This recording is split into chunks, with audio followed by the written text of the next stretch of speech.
মানবজাতির হেদায়েতের জন্য আল্লাহ তাআলা যুগে যুগে অসংখ্য নবী রাসূল পাঠিয়েছেন।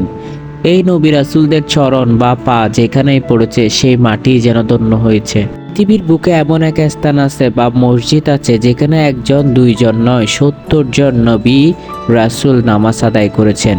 সৌদি আরবের দক্ষিণ মিনা আল দিবার পাদদেশে অবস্থিত এই মসজিদটি। আর এই মসজিদে আমাদের প্রিয় নবী হযরত মুহাম্মদ মুস্তাফা সাল্লাল্লাহু আলাইহি ওয়াসাল্লাম, হযরত মুসা আলাইহিস সালাম সহ ৭০ জন নবী রাসূল নামাজ আদায় করেছেন বলে ইতিহাসে রয়েছে। আর এই জন্য একে মূলত বলা হয় নবীদের মসজিদ।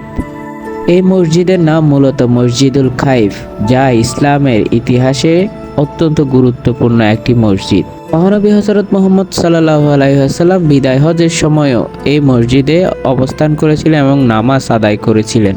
বৃহদাকার এই মসজিদের মিনারগুলো পাহাড়ের সাথে পাল্লা দিয়ে যেন দাঁড়িয়ে আছে সগৌরবে।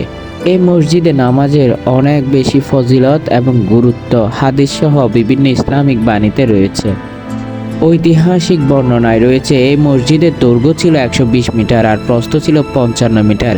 সেই হিসেবে আরবের সবচেয়ে বড় মসজিদ ছিল এটি। এমনকি তখন মসজিদুল হারামের চেয়েও বড় মসজিদ ছিল এই মসজিদুল খাইফ। এখন মসজিদুল খাইফে একসাথে ৩০,০০০ মুসল্লি নামাজ আদায় করতে পারেন।